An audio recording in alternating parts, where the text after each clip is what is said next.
Bonjour. Donc, cette vidéo, en fait, c'est évidemment une vidéo pour les expatriés. Alors, j'ai tenu compte, autant que faire se peut, des, comment dire, du nombre de visites que je recevais sur la chaîne pour désigner en fait les pays qui sont dans ce tableau. Alors, il manque des pays, hein, clairement. Il y a pas des pays comme la Thaïlande ou la Suisse, mais c'est parce que j'ai pas réussi à trouver rapidement les chiffres. Mais éventuellement, bon, je pourrais faire d'autres vidéos. Enfin, l'idée c'est que je fasse d'autres vidéos sur le sujet de toute façon et qui comprendra ces pays. Mais à la limite, je veux dire, vous aurez la méthode pour pouvoir faire ça pour votre propre pays d'expatriation. Donc aujourd'hui, on va traiter le sujet de la dette publique. La dette publique, c'est quelque chose qui en France fait couler beaucoup d'encre, on en parle beaucoup. La dette publique, elle est importante et elle commence à poser vraiment problème. Et on va, avec ce tableau-là, pouvoir étudier un peu dans notre pays d'expatriation, qu'est-ce qu'il en est de la dette publique et quelles peuvent être les conséquences. Donc pour ça, c'est un tableau qui est assez simple, le calcul est assez simple à faire. J'ai pris la dette publique en pourcentage du pays, du PIB, et le pourcentage de la dette détenue par des non-résidents. Donc voilà, c'est un sujet qui est assez connu par exemple pour le Japon, hein. On sait que le Japon, il est très endetté en pourcentage du PIB. Par contre, eh bien, il n'y a pas beaucoup de résidents japonais ou d'institutions japonaises qui détiennent cette dette. Donc c'est pour ça qu'il y a 15%. Donc je vous rappelle, les chiffres que je donne ici, hein, ils sont donnés à titre indicatif et d'exemple, sans garantie d'exactitude. J'ai été prendre ça sur différents sites. Encore une fois, ce qu'il faut surtout retenir, c'est la méthode, hein. Toute l'Europe.eu, Trading Economics et l'IFRAP. Donc voilà, il faut voir. D'autre part, il y a un pays un peu particulier, c'est la Grèce. La Grèce, qui est évidemment une grosse dette en pourcentage du PIB, mais on ne sait pas trop, enfin, c'est pas très clair les chiffres des étrangers qui détiennent la dette grecque. Donc voilà, c'est pour ça que la ligne elle est en gris avec un point d'interrogation. J'ai mis un chiffre que j'ai trouvé à peu près 25%, 26, mais c'est vraiment quelque chose de... il faut que vous trouviez ce chiffre-là par vos propres moyens et refaites le calcul. Je vous donne en fait la formule, elle est très simple, hein. C'est la dette publique en pourcentage du PIB, donc B, c'est cette colonne, la colonne là, qui se trouve là, multiplié par D, qui est la colonne ici, donc c'est la colonne du pourcentage des résidents étrangers qui détiennent la dette, et le tout, je le divise par 100. Et ça me donne ici un chiffre. Voilà. Et ensuite, on va voir un peu comment on va étudier ça. Ce que je voudrais dire, c'est que pourquoi je considère que c'est de la vulnérabilité, parce que plus la dette est détenue par des non-résidents, moins le pays a de marge de manœuvre, moins il est libre quelque part de déterminer un peu sa politique, parce que bah, il se retrouve nécessairement à devoir composer avec ses créanciers ou ses futurs créanciers, donc pour mettre en place des politiques qui vont être adaptées à cette dette. Donc ça veut dire des politiques dans pas mal de domaines, hein, des politiques économiques, ça va être des politiques fiscales, et justement c'est la problématique que je voudrais souligner ici, c'est-à-dire que vous allez être dans un pays d'expatriation et vous devez connaître sa vulnérabilité en termes, par exemple, est-ce qu'il y a un risque d'implémentation de nouvelles mesures fiscales qui vont correspondre à ce type de vulnérabilité, justement. Et comme exemple, on va utiliser la France où il y a un grand débat en ce moment, en plus avec de l'instabilité politique sur la dette. et comprendre pourquoi, eh bien, la dette de la France, elle est extrêmement problématique. Le problème n'est pas le niveau de la dette. Vous voyez, hein. Là, on est par exemple pour la France à peu près à 110%. Ce qui n'est pas parmi les pays les plus hauts, hein, puisque on a au-dessus de 100, on a la Belgique, on a l'Espagne, on a la Grèce, on a l'Italie, on a le Japon, on a le Royaume-Uni, on a les États-Unis. Donc vous voyez, il y a quand même, il y a le Portugal aussi avec 99 qui est pas loin. Voilà, donc voilà, il n'y a pas qu'un pays, il n'y a pas que la France qui se trouve être un pays endetté de manière importante. De l'autre côté, vous avez par exemple la Bulgarie à 23%, vous avez le Luxembourg à 26%, vous avez la Suède 31%. Hein. Donc vous avez des pays qui, eux, sont au contraire très peu endettés. Alors attention quand même, hein. Il ne faut pas considérer que, par exemple, la Suède, c'est un Eldorado. Il y a d'autres problèmes. Éventuellement même, il y a d'autres problèmes financiers. Je pense par exemple à la dette privée. Là, je parle de la dette publique. C'est très important, hein, de bien faire la différence parce que les conséquences ne sont pas les mêmes sur l'économie et donc sur la fiscalité. Donc, si vous voulez, le calcul est un peu simple, même on peut l'accuser d'être simpliste, hein, j'accepte tout à fait, mais il vous donne quand même un peu une idée de ce qui peut être mis en place, une idée de l'avenir et une idée de la situation. Après, les choses évoluent, etc. Hein. On peut avoir par exemple des pays qui peuvent avoir des problématiques géopolitiques. Par exemple, si on dit la vulnérabilité, c'est un problème pour la fiscalité, donc ça veut dire le pays va être amené à prendre des mesures fiscales particulières, ça va toucher un certain nombre de pays, mais par exemple, un pays comme la Suède, qui a une vulnérabilité très faible par rapport à d'autres, eux, ils peuvent avoir éventuellement un problème géopolitique, hein, parce qu'ils se situent pas très loin de la Russie. Il peut y avoir aussi la Roumanie qui a été touchée il n'y a pas très longtemps. Il y a la Hongrie aussi qui a des relations un peu compliquées avec l'Union européenne. Il y a la Bulgarie qui se trouve pas très loin non plus de la mer Noire et qui pourtant ont des vulnérabilités faibles, mais leurs situations peuvent les amener à devoir alourdir par exemple la fiscalité.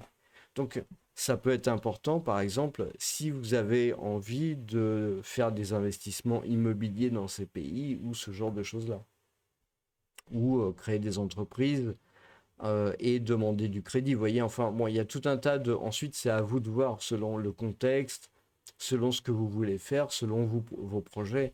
Mais c'est intéressant d'avoir déjà ce type d'informations. Alors, je vous dis encore une fois, si vous êtes dans un pays qui n'est pas dans ce tableau, bon, l'idée, c'est, il faut que vous trouviez un site. Vous pouvez avoir, par exemple, Trading Economics, dans lequel vous allez pouvoir avoir la dette, la dette publique en pourcentage du PIB. Alors, c'est pas nécessaire que ce soit.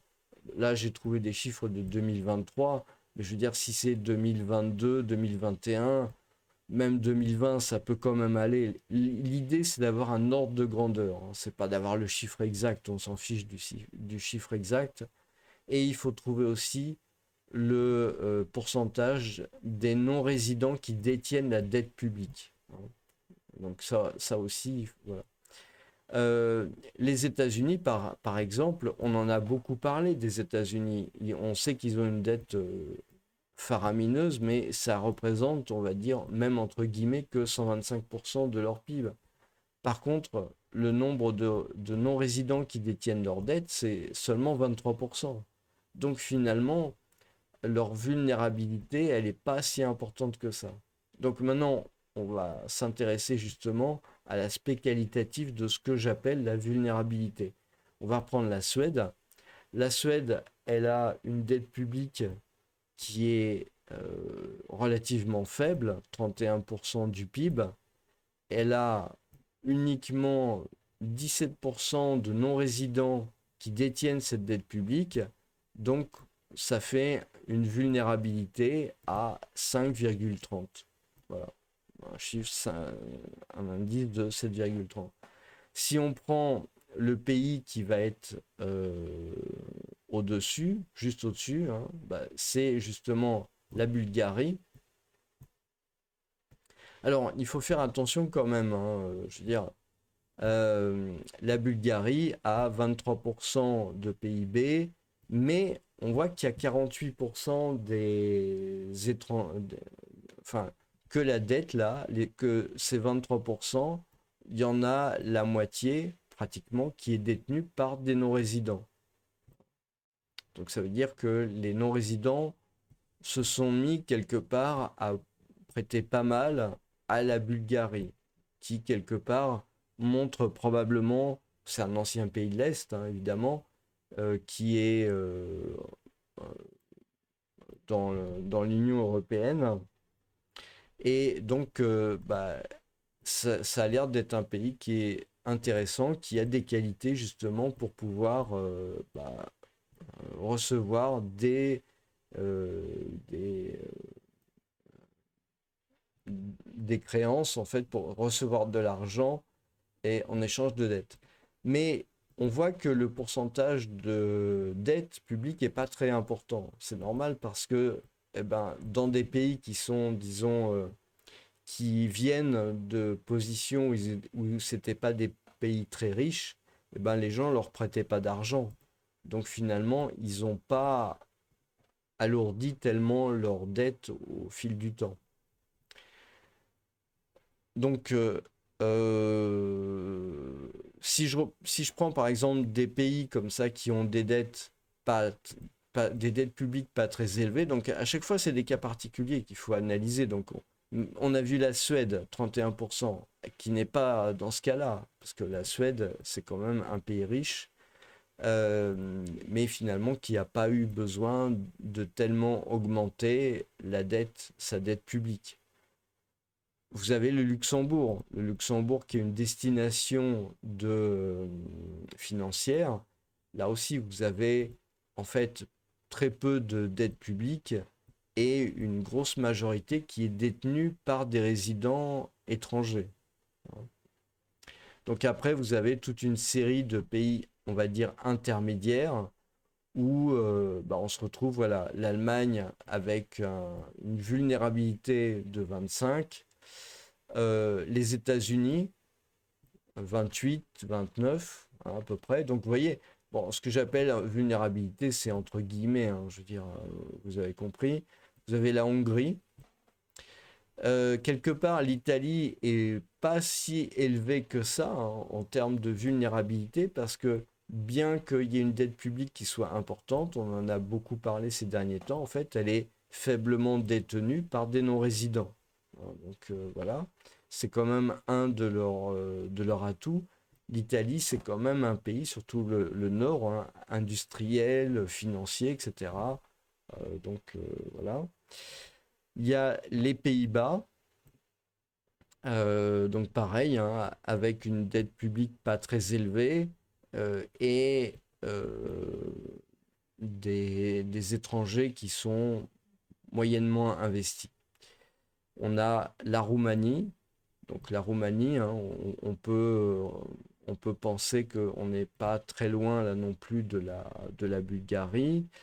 Il y a le Royaume-Uni qui ne fait pas partie de l'Union européenne, bon, comme les États-Unis et le Japon évidemment, où là, donc on a une dette publique importante, mais là encore, pas détenue de manière majoritaire par des non-résidents. Donc finalement, on a des chiffres de vulnérabilité, entre guillemets, qui sont assez bas. Après, la catégorie, on va dire, plus vulnérable, alors il faut savoir que les États-Unis ont fait beaucoup d'efforts sur cette partie-là. C'est-à-dire que il y a beaucoup de... Avant, ils étaient à 32%, je crois, il y a une dizaine d'années, sur la dette détenue par des non-résidents, et ils ont fait tomber ce chiffre-là à 23. Donc, voilà, là ça commence à se corser un peu pour les pays qui sont, que j'ai mis en jaune. où on voit, malgré tout, le Japon, hein, quand même, le Japon, parce qu'ils ont une dette qui est très importante, et on peut dire qu'il y a quand même 15% des, de la dette qui est détenue par des non-résidents. Et donc le bilan, ça donne une vulnérabilité d'une quarantaine, 40 points quelque part. Euh, on va avoir la même chose pour le Portugal. Donc là, on a à peu près 100% du PIB et on a 42% de cette dette-là qui est détenue par des non-résidents. On a une catégorie au-dessus, donc un peu plus risquée, enfin, un peu plus vulnérable, avec l'Espagne, qui arrive ici à 46%, et l'Autriche, qui arrive, voilà, on n'est pas loin des 50%. Et parmi les pays donc, qui sont au-dessus des 50%, on a la France et la Belgique. Alors, je ne voudrais pas trop parler de la Belgique parce que c'est pas un pays que je connais spécialement bien au sujet financier. Par contre, la France, c'est évidemment qu'un pays, on a tous comme référence, hein, puisqu'on est expatrié quand même. Donc, on voit bien en fait que la France est un pays qui est effectivement dans une des situations les plus difficiles. Euh, on parlait de procédure pour déficit excessif. Il faut bien comprendre que même si ça touche des pays, alors je crois que ça touche, il me semble que ça touche le Portugal, l'Italie, l'Espagne, la Belgique, la France. Je ne me rappelle plus quel autre pays ça touche. Mais si vous voulez, ça c'est le déficit. Euh, c'est la dette, c'est l'addition de tous les déficits. Donc c'est quelque chose de plus long terme en fait, hein. Et là, on voit que la France, elle a un déficit, elle a à la fois une dette importante, et en plus, cette dette importante, elle est détenue pratiquement pour moitié par des non-résidents étrangers. Donc quelque part, à partir du moment où on n'a plus trop le contrôle sur sa dette, et à ce moment-là, ça veut dire que c'est l'extérieur qui commence à dicter ses conditions. C'est pour ça que la France, elle est spécifiquement en août 2024 dans une situation très difficile.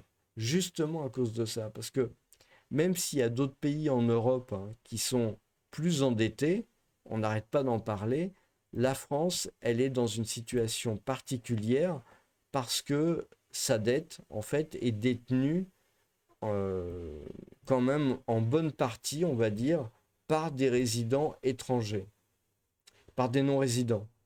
Et ça, c'est très problématique. Donc c'est pour ça, en fait, qu'on se retrouve quelque part sous le feu des projecteurs, euh, que les Jeux Olympiques, ça est...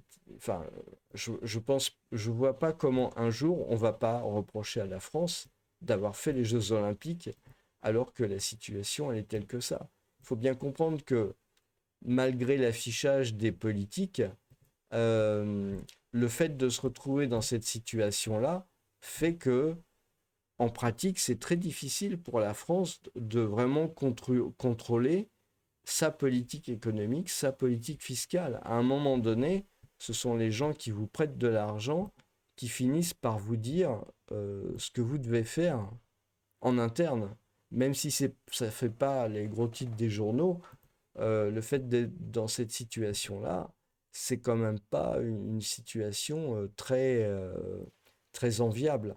Et c'est pareil pour la Belgique, pour l'Autriche et dans une moindre mesure pour l'Espagne. Même des pays comme le Japon, le Portugal, l'Italie, qui ont a priori des niveaux de dette importants, eh bien, ne sont pas dans la même position que peut l'être un grand pays comme la France. Donc c'est vraiment quelque chose de très problématique. Parce que la Belgique, c'est pas les mêmes ordres de grandeur en termes de budget de l'État, etc.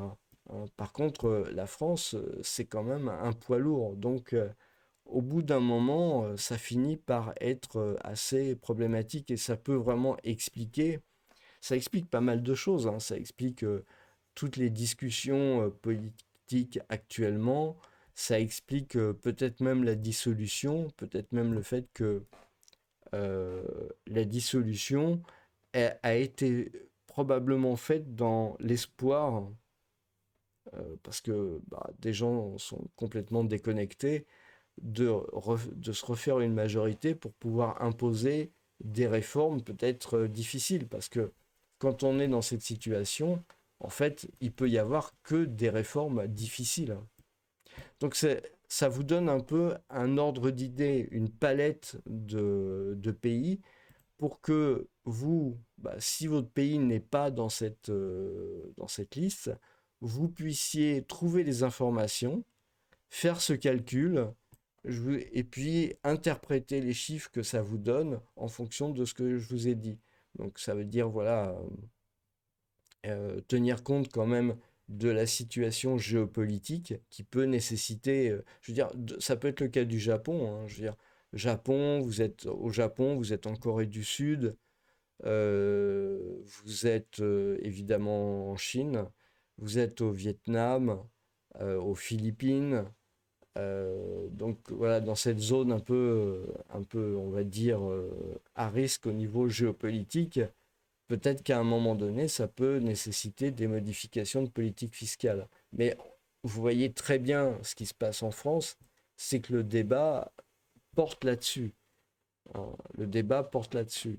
Euh, on l'a bien vu avec ce qui s'est passé, c'est quand même une problématique principale. Et en fait, ça va l'être dans tous les pays qui sont dans ce cas-là. Le Japon, c'est un cas un peu particulier. Le Japon, c'est un cas un peu particulier. Mais malgré tout, les États-Unis ne se trouvent pas dans ce cas-là. Malgré tout ce qu'on peut dire, les États-Unis sont pas spécialement mal placés. Le Royaume-Uni non plus, malgré une dette importante. Et je vous rappelle quand même qu'il n'y a pas longtemps, leur Premier ministre, il y a quelques jours, a dit que la situation allait être très difficile, en gros que les gens allaient être obligés de faire beaucoup de sacrifices, hein. Euh, et, et il se trouve, voilà, avec un indice, moi, ce que j'appelle l'indice de vulnérabilité, entre guillemets, à 32, alors qu'il y a visiblement quand même pas mal de pays au-dessus d'eux dans cet indice. Et eux, déjà, il y a un appel au fait que ça va être difficile, etc.